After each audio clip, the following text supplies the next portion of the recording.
Welcome to the first episode of Play the Tape. I am your host, Derick J. And full disclaimer, I am not a licensed clinical counselor. I am not a certified drug and alcohol counselor. On Play the Tape, what we do here is provide a platform of community support and advocacy for those who have mental health conditions, substance use, and recovery. We're here to share our experience, strength, and hope. And with that, love, faith, and recovery can happen. That's what we're here for. Now, don't get me wrong. There will be people up here on the show, Play the Tape, that are licensed and are certified. And they will come from a different perspective. Excuse me. But they also have their mental health challenges as well.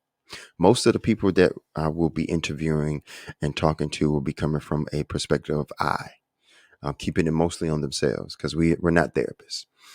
We don't do therapy here. The guest I have today is someone I've known for 38 years, someone that I know very well, and his story is compelling. It's interesting. It's multifaceted. It's very complex. Today's guest is me. Oh, I don't really know where I should start, to be honest. And I had talked to my wife about it and I had prayed about it.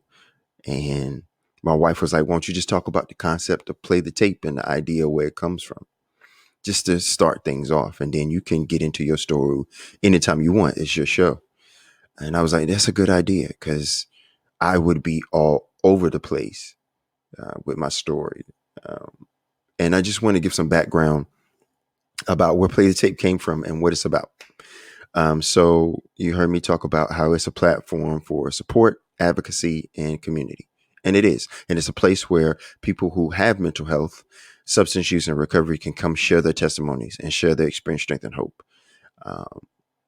And share how their life experiences have shaped them into the type of person that they are.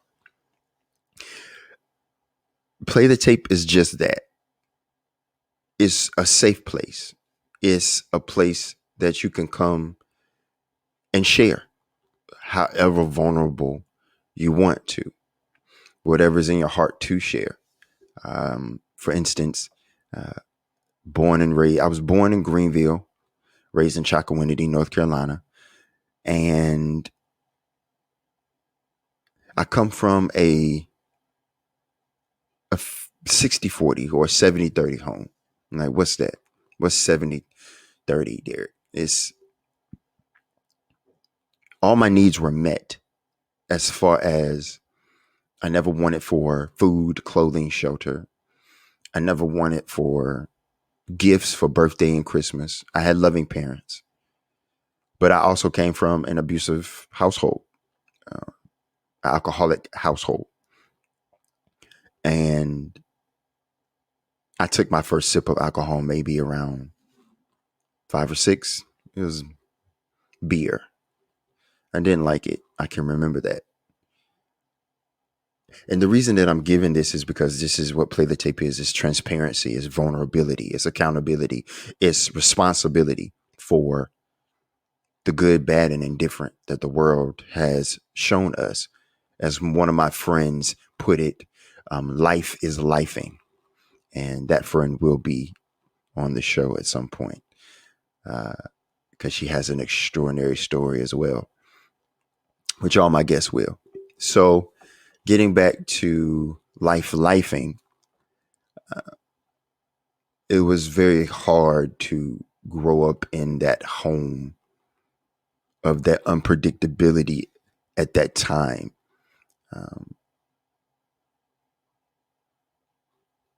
What could I control? I felt like I couldn't control anything. And I saw the strength of my mother because she stayed.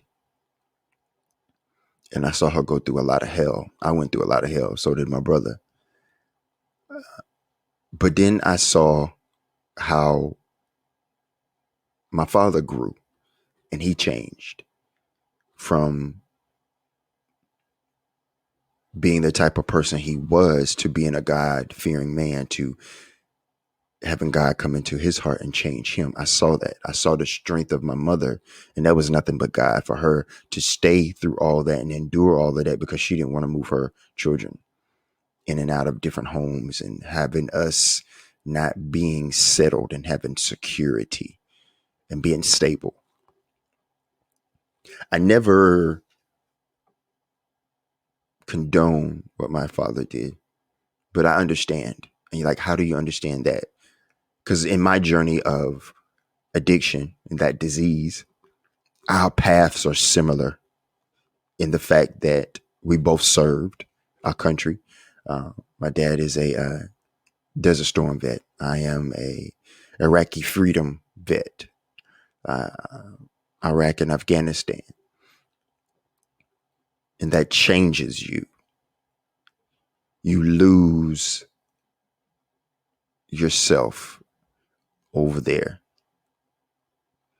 Not saying that what we did was right, but it was doing our job at that time. And for my dad, there was no post-traumatic stress disorder. What is that? They used to call it shell shock. And in the black community, well, in the community, well, for men, especially black men in the black community, we were not taught to share feelings. We were not taught to express emotion. And when you get into the military, that is even more suppressed, depending on what kind of division, what kind of position you are in the military, because there's different divisions in the military. There are different categories. You have Rangers, you have your Navy SEALs, you have your special ops, you have your snipers. So depending on your job and what you have to do, there's different levels and different degrees of mental anguish that you have to deal with. And I dealt with that too, just like my dad. And I came from a whole household that just talking about your feelings wasn't expressed. It wasn't validated. It wasn't encouraged. I'll say that. And so you have to press things down. You have to sweep things under the rug. Perspective.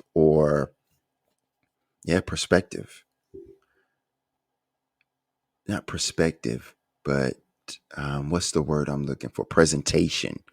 There we go. How it looked was more important on the outside than what it really is on the inside. Things that happen in the house stay in the house. You didn't want to be snitching or telling on what was going on in the household. And at that time, there was no one to tell. There was no one to run and tell, because you didn't want to get your family in trouble, and you didn't want to be in trouble yourself for telling. Now, there is a different viewpoint that people may have of your family that they didn't want people to know about. Okay. So there was that trauma in my life. Then there was trauma in the military. There was uncertainty. There was unpredictability. So I'm dealing with all of those things in my childhood now into the military aspect of my life. I get out of the military. I do my 8 years. I get out honorably. And in that time where I'm last transitioning out of the military, I'm in a unit that just goes stateside to Korea to stateside. So ADA unit, Air Defense Artillery. So most of those troops, soldiers, brothers and sisters, don't see combat the way I did. So they really wasn't understanding and couldn't really process what I was going through mentally. I had a couple suicide attempts. I did. But it was, now that I look back on it, it was crying out for help. It was crying out for attention. I needed to understand where this anger and this rage and this F the world complex came from. I was married at the time, cheated on my wife, had a child, introduced to my daughter and my son. And I was still angry. I was still trying to be someone I wasn't. Still trying to play the field, be this player guy, just many different types of women and having all types of explicit sex. They tell me when I went to the rooms of my fellowship, and I go to many different rooms because I have many different character defects. I have many different shortcomings. But the fellowship that I go to mostly, in that literature, it tells us that we were addicts before we even did any substances. And yeah, like I said, I took a first drink of maybe about 5 or 6. But the way I controlled my environment as a child was through porno and masturbation. I felt good doing that. Back then, and now, like I said, I'm going to be all over the place, so just bear with me. And again, thank you for listening and watching wherever you are. Back then, there was big satellites dishes, and these satellite dishes could be moved if you put in a certain code. And there was scrambled porn, and sometimes the porn would come in on occasion, but I knew enough of scrambled porn what it looked like. And when it would come in on occasion, I was like, "Ooh, this is great, even better." Then back in the day, they used to have Cinemax late night, was soft porn where they didn't show anything. It was very, it would show women's breasts and it would show the sex part, but you didn't see anything. It didn't expose everything. You saw maybe a man's back or his bottom or a woman's bottom or her breast or her back, them kissing, maybe some fellatio, stuff like that, but you didn't really see it. You had to use your imagination. I was fascinated with all of that. One, because I didn't learn about it. It wasn't never taught to me by my parents the correct way how a man should and a woman should be together in that regard. And I used that as control of my environment as a child. I had control over, I made myself feel good. So when did that happen? About 11, 12 years old.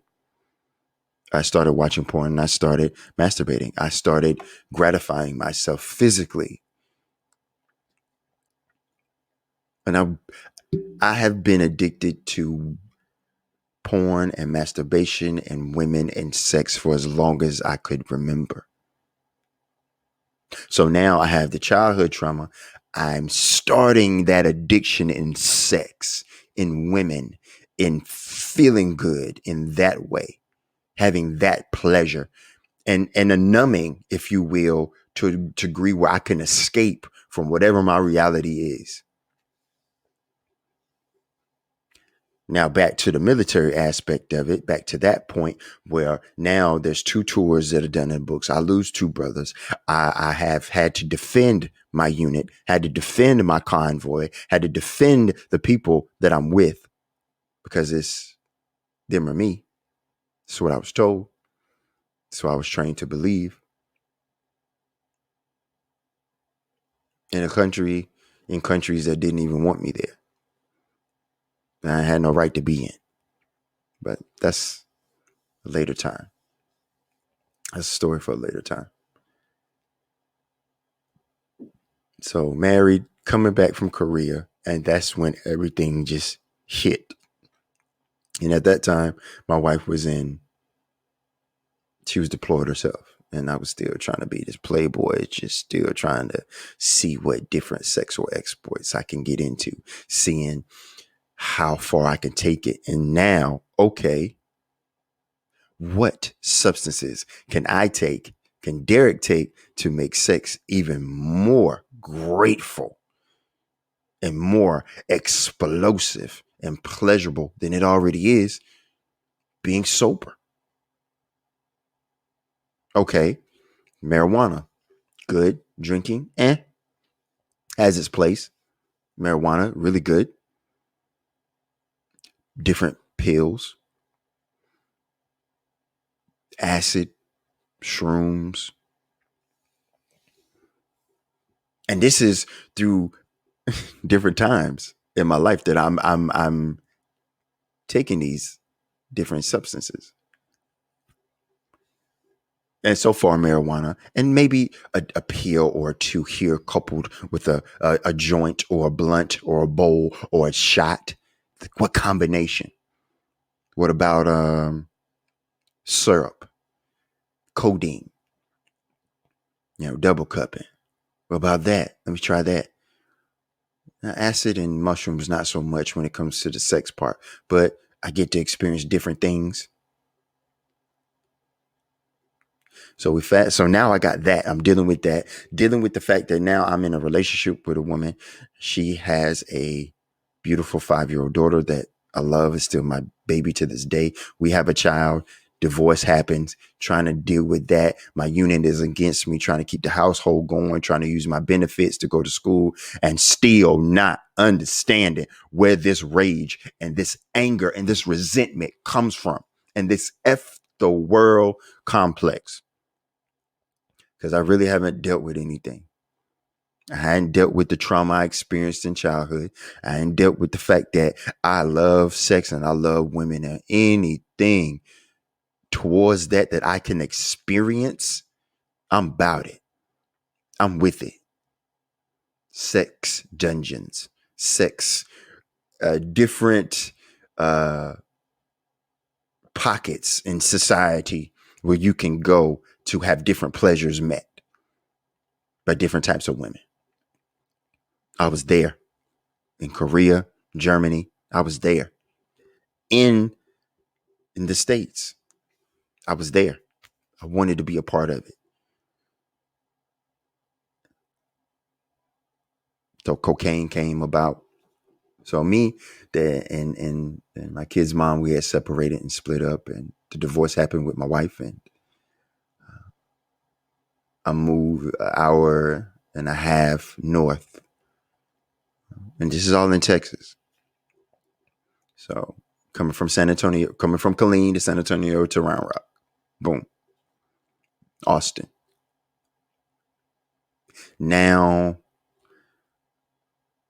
I'm still looking for sex, looking for that hole that's in me to be filled with sex. And sometimes I get confused with love. I did.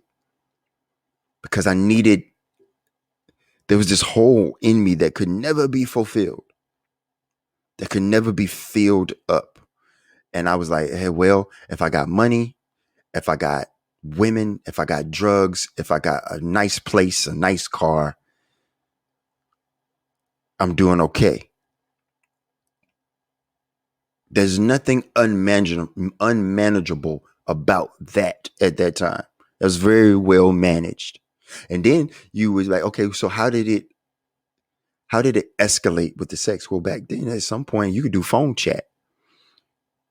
They had these phone sites that you could call, and I would always try to get the free one. I would never pay, but I'm a call, and you get an hour, and you get to talk to these women. Some you get to actually meet in person. Y'all switch numbers, leave messages, switch numbers. You texting, you call, and y'all meet up. Sometimes it's what they look like, and sometimes it's what they not.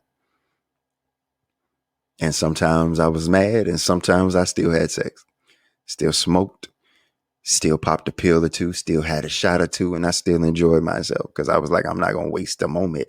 Let me see what this exploitation, let me see what this excitement is about. Let me see what this is. Let me explore this. It's a place I've never been before. So I did more times than not. And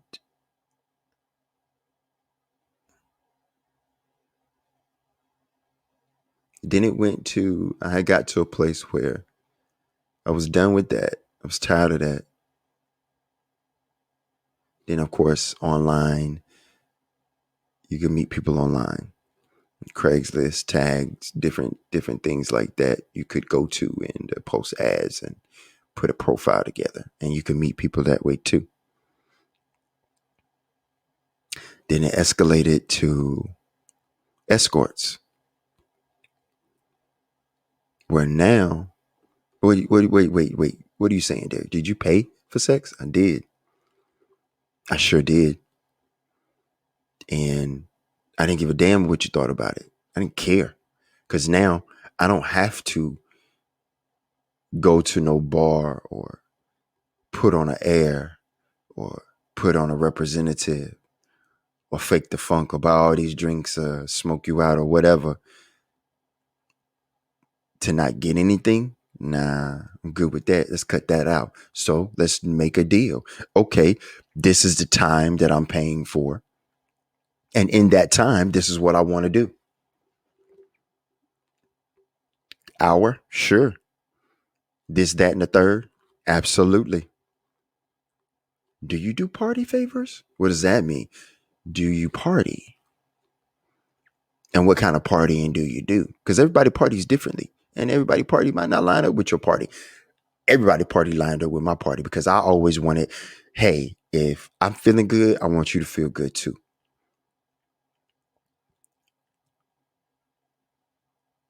And I would spend some money on some women partying and escorting, paying for sex, learning different pockets of society, like I said before, where there are different things to experience, different places to experience, different things to experience with maybe more than one person, more than one woman, going to parties, mask parties, sex dungeons, things of that nature. That's what I was drawn to. Okay, now where are the substances that I can combine together to make this even more so, to make this even more, because as an addict, I always wanted more. Now. Now, I did anything I could to get it.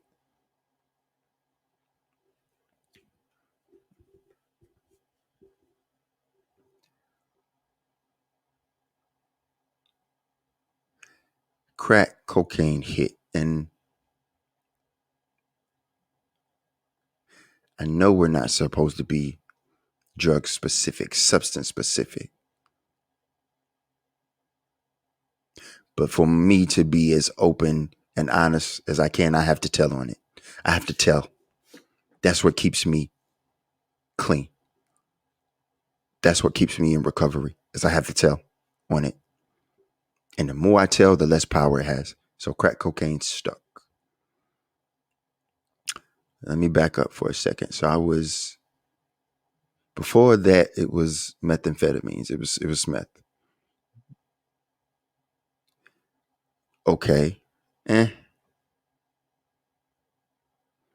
never forget this. So I was in my apartment before I lost, because I've lost apartments and cars, family members. I've lost all of that. But before that, I was in my apartment, in my home, that I had made well for my son and my daughter. I was sitting on the couch with a young lady. She was an escort. And that's how she partied. She got down with crack cocaine. And I was still using my meth.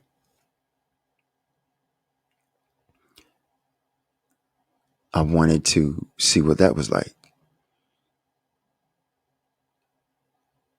And I never forget, she told me that this is a different animal than what you're smoking right there.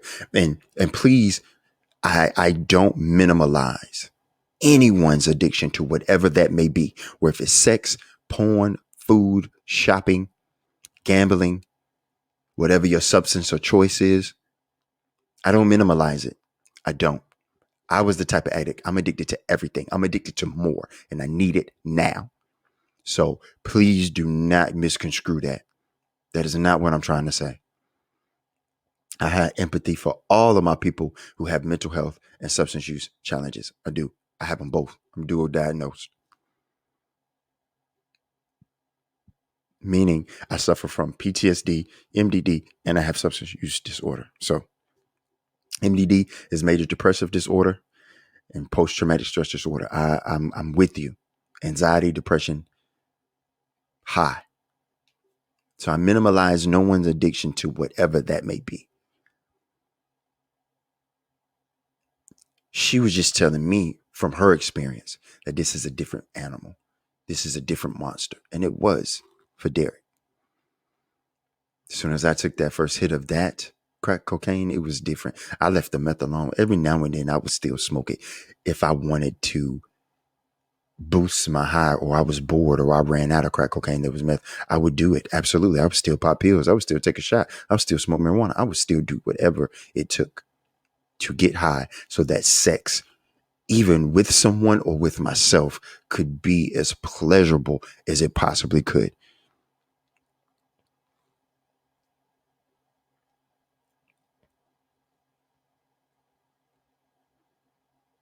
I wanted more of that feeling that smoking that crack cocaine gave me. I wanted more of that sensation that it gave me on my own and with someone else.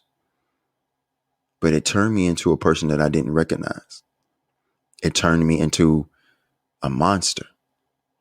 It turned me into someone that didn't care about life. So now we have childhood trauma.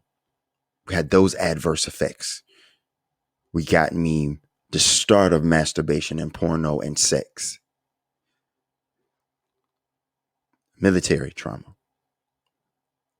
Not being able to speak about any of it yet. And now I'm here with crack cocaine. And again, I haven't spoke to anyone about anything. The loss of my brothers, the defending myself in military situations, and how I saw my mom and my dad go through what they go through, including my brother and myself, my whole family, when it comes to that. Not being able to speak on any of that. I need to get away. I need to feel good. So now I'm lying to my family and my friends. I have a really good comedy career. Really good comedy career. I'm coming up in the ranks. That falls to the wayside because I burn bridges and reputation is canceled.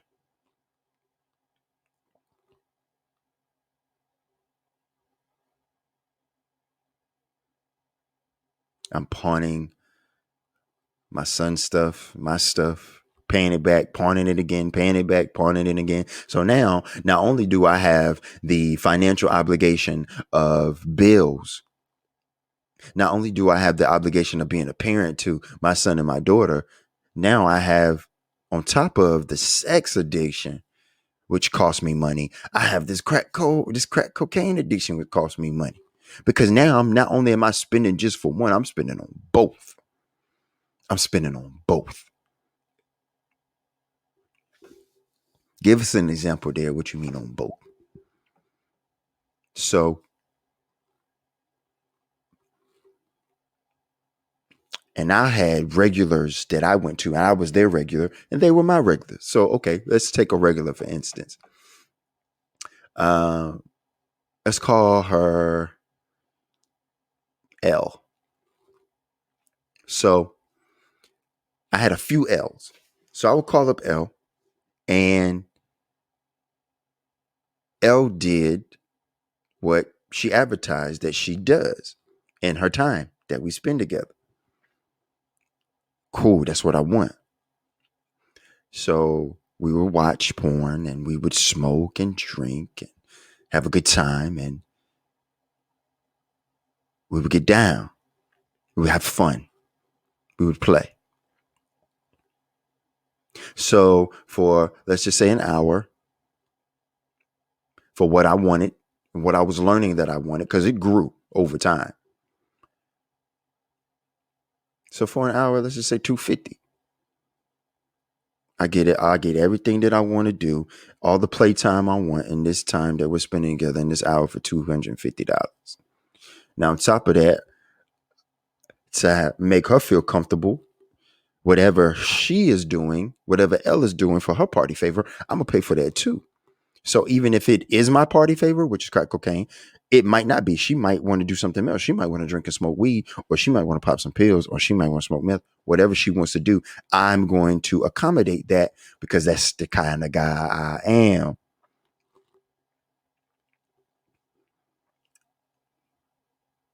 Stupid. So now not only am I paying her 250, I'm paying whatever the cost may be for both of us to get right and be in that type of mind state to feel good together, to party together. So maybe I'm at $400 or $500.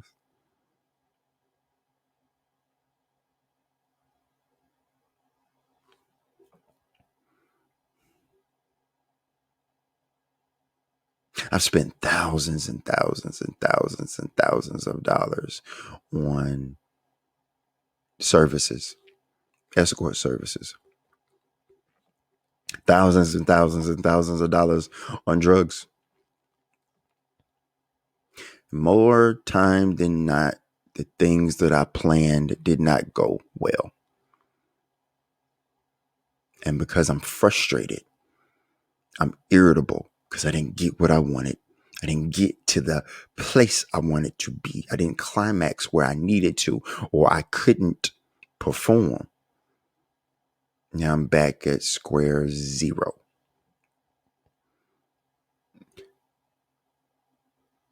Now I am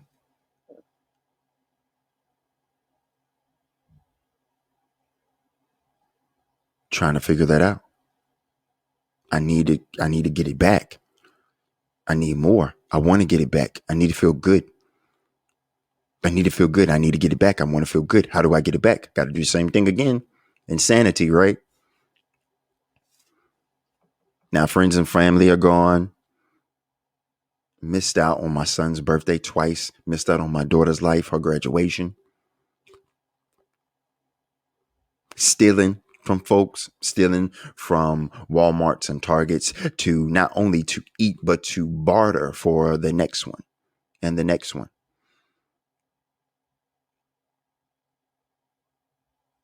It started off really fun in the beginning. Can't lie to you about that. I had good times using.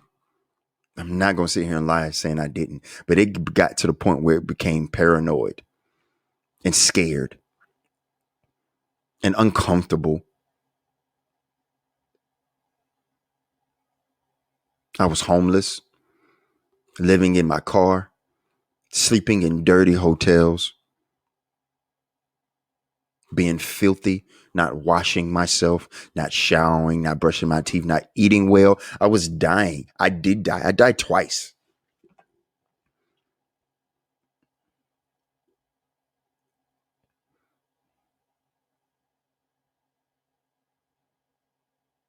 Mm.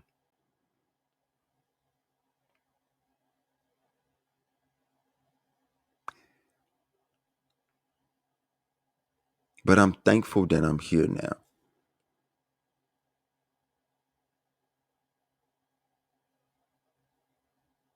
I'm thankful that I'm able to sit right here and talk to you and share this with you.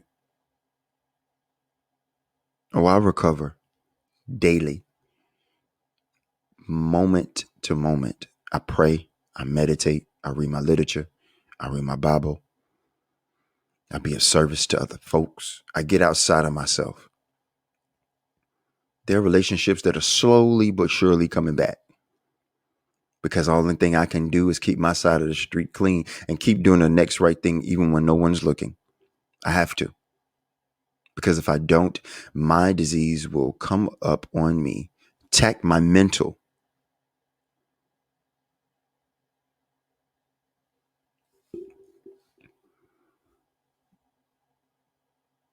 which attack my heart, which attack my spirit. And now I'm back using again with a stem in one hand and a rock in the other. And like, how the hell did I get back here? No, sir. No, ma'am. Not again.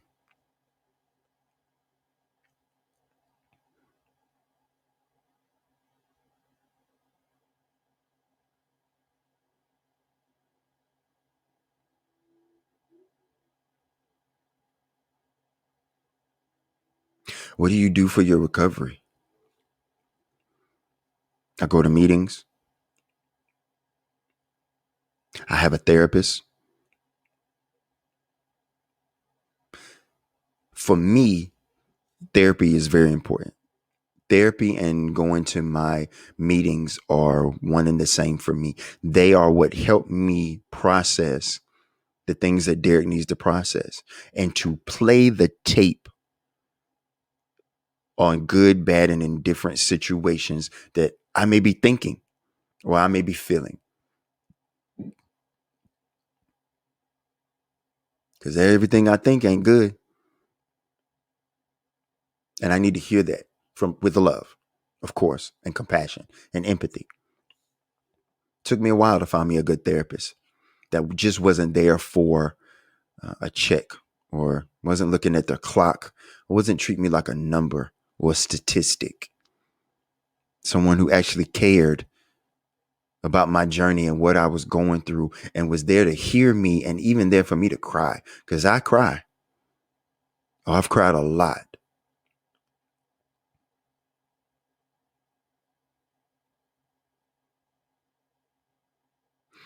I have a higher power who I choose to call God, Most High, who I pray to, and who I meditate.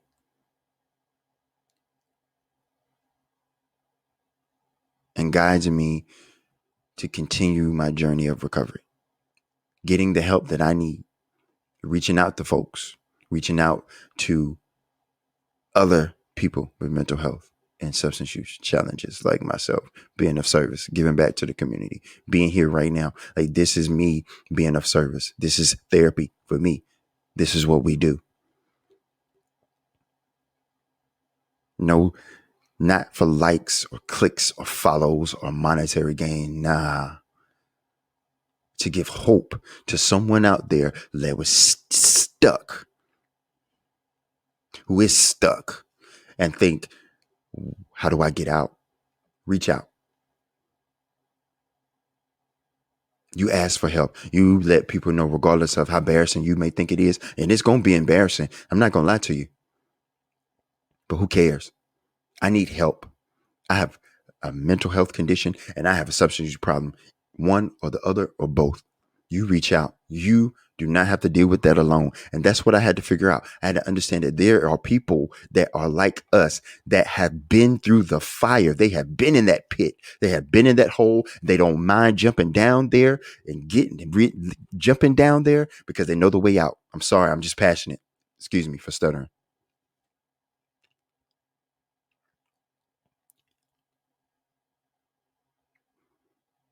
People have jumped in that hole with me because they know the way out. That's what I was trying to say. It's okay not to be okay. It's okay to get help. I had to.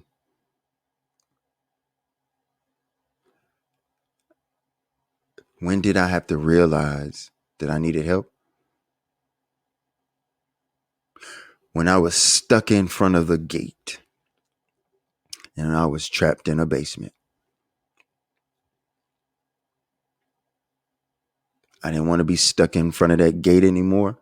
And I didn't want to be trapped down in that basement either, because I used them in both situations, in both places. I did. And enough was enough. But I didn't get ready till I wanted to, till I was desperate enough. They tell me that there's always the floor or the bottom. Even when you feel like you've hit rock bottom, the floor can still fall up from under you. And there's another bottom. There's even further that you could go down. Jail's institution and death. That's what they tell me. I've been to all of them. Never been to physical jail, but I was in jail of my mind. I was in prison of my mind, and I did die. And I've been in some institutions. But all grace to the Most High God. I'm not in front of that gate. I'm not in that basement. I have joy for that. I have joy for that. I am grateful for that. It makes me smile every time I think I am not in front of that gate and I am not in that basement. I am not using, and I will not pick up no matter what. And I will reach out always. I'll reach out always.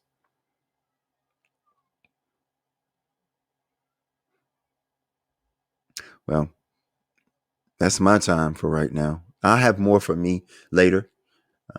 I try not to have this all about me. It's more about the people that come onto the show, and it's about you, the viewer, the listener. Yeah.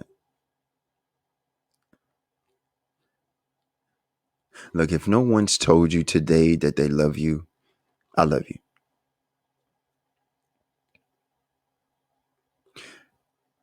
To have peace comes understanding. With understanding comes love. With love comes hope. With hope comes faith. And with faith comes recovery. And that's what Play the Tape is all about. I know there's some aspects of my story that I need to dive deeper into, and I will. I just wanted to give you a little bit of what we do here at Play the Tape. It's that simple. Vulnerability, accountability, responsibility, and transparency. We're a community of support, love, and advocacy for those who have mental health conditions and substance use. That's what we hit. That's what we're here for. That's what I'm here for. That's what God told me to do, and I love it. I'm digging it. I'm digging it. There's it's a work in progress. There will be some things in the broadcast that happen. Wi-Fi connections, not hitting the button on time. Things will happen, but the message will still shine through. So until next time, I love you. And be blessed. Peace.